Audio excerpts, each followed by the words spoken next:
জাকাত হচ্ছে নামাজের মতোই একটি ফরজ ইবাদত। ইসলাম 5টি ভিত্তির উপর দাঁড়িয়ে আছে। একটি হচ্ছে ঈমান, 2 নম্বর হচ্ছে নামাজ, 3 নম্বরে হচ্ছে জাকাত, 4 নম্বরে হজ, 5 নম্বরে রমজান মাসের রোজা।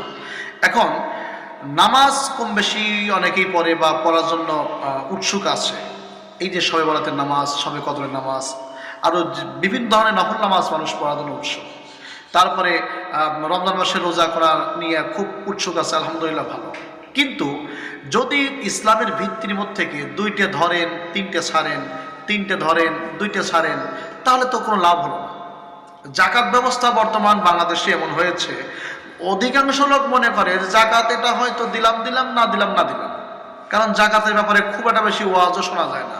হুজুরেরা বর্তমানে ওয়াজ করে বেশি নামাজ নিয়ে, রোজা নিয়ে, বিভিন্ন অজিফা নিয়ে, বিভিন্ন দলমত, যার যে এটা সামনে আসে সেটা নিয়ে ওয়াজ করে। কিন্তু জাকাত যেটা গুরুত্বপূর্ণ ইবাদত, জাকাত যে ইসলামের একটা ভিত্তি, এটা বর্তমান মানে মানুষ মনেই করে না। জাকাতের জন্য কিছু কম দামি শাড়ি লুঙ্গি কিনে জাকাত দিয়ে দিল, এটা জাকাতকে আরো অবহেলা করা হলো, হ্যাঁ করা হলো, আল্লাহর ইসলামকে বিদ্রুপ করা হলো। অর্থের জাকাত অর্থ দিয়ে দিবেন, তারপরে ফসলের জাকাত ফসল দিয়ে দিবেন। বর্তমানে সারা বছর আপনার খেয়ে পরে যদি কারো ঘরে 52.5 তোলা রূপার দাম জীবিত থাকে, এখন বিভিন্ন এলাকায় বিভিন্নভাবে রূপার দাম আছে। যেমন আমাদের এলাকায় বর্তমানে 1000 বা 1200 টাকা ভরি হবে বা তোলা হবে। তো 52.5 তোলা রূপার দাম আমরা সেই হিসেবে 55 থেকে 60,000 টাকা হয়। তো যদি কারো ঘরে 60-65,000 টাকা জমা থাকে, অবশ্যই তাহাকে জাকাত দিতে হবে, শতকরা 2.5%, অর্থাৎ প্রত্যেক 40 ভাগের 1 ভাগ জাকাত দিতে হবে। এখন যাদের ব্যাংকে 1 লাখ 2 লাখ টাকা জমা আছে, সে ঋণ নাই, সে টাকা কিন্তু জাকাত দিতেই হবে। সেই টাকার জাকাত দিবেন না, আপনি রমজান মাসে রোজা নিয়ে ব্যস্ত, নামাজ নিয়ে ব্যস্ত, তারাবি নিয়ে ব্যস্ত, কিন্তু জাকাত ফরজ হয়েছে জাকাত দিচ্ছেন না। আল্লাহ যদি মাফ না করে তাহলে আপনি কাল কিয়ামতের ময়দানে জাহান্নামে যাবেন, এটাই চূড়ান্ত।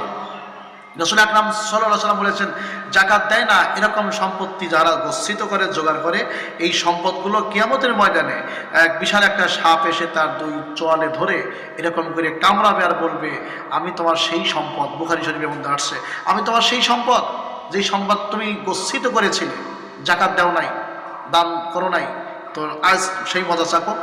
সুতরাং মুসলমান, জাকাত দিতে কেউ ভুলবেন না। যাদের ঘরে টাকা জমাইতো আছে, নগদ টাকা ব্যাংকে আছে, 60,000 টাকার উপরে তাদের আছে, বর্তমান বাজার মূল্য 52.5 তোলা রূপার মূল্য অনুযায়ী তাকে অবশ্যই জাকাত দিতে হবে, সে জাকাত দিবেন। জাকাত দিতে কৃপণতা করবেন না, কৃপণতা, কারণ কৃপণ ব্যক্তি কিন্তু কখনো জান্নাতে যাবে না, বিষয়টা আপনাদেরকে মনে রাখতে হবে।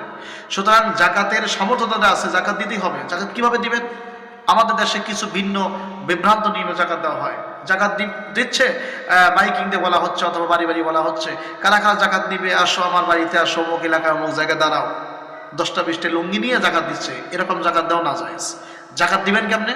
আপনি কত টাকা জাকাত আসছে আপনি হিসাব করবেন যে আমার এত টাকা জাকাত আসছে, টাকাটা আপনি হাতে নেন।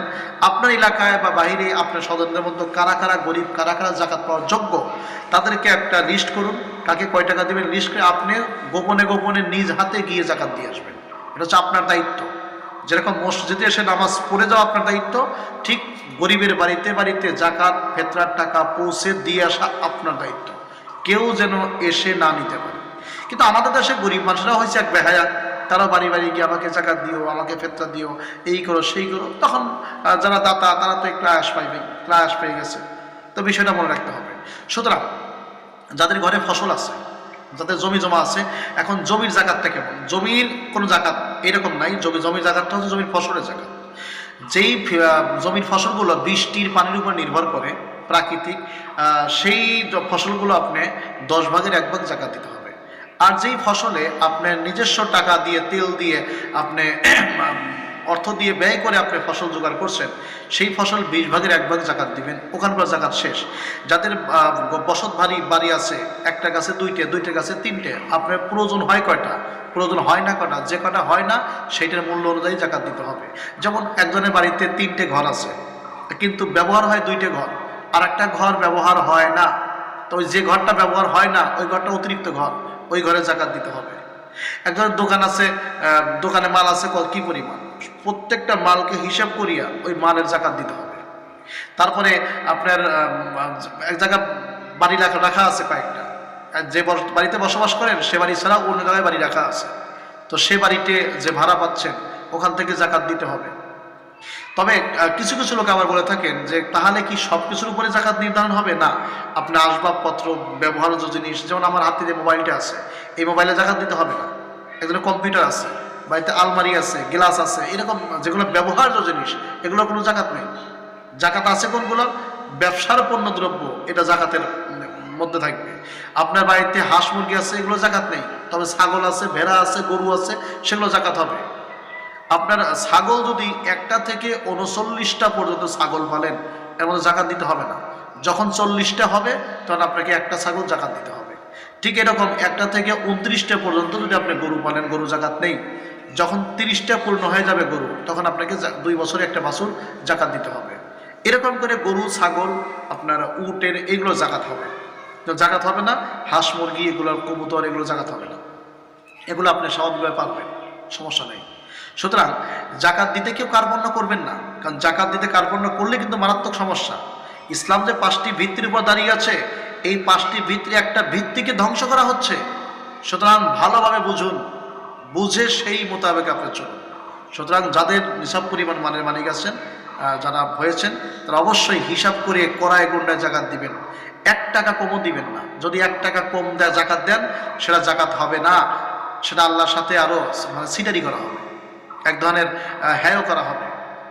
আর জাকাত দিয়ে দেওয়ার সময় অবশ্যই আপনাকে হিসাব করে টাকার জাকাত টাকায়, কাপড়ের জাকাত কাপড়ে, ফসলাত ফসলে এটা দেওয়া উচিত।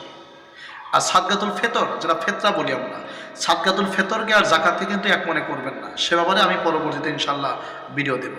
আজকের মতো আমরা এই পর্যন্ত রাখি। আসসালামু আলাইকুম।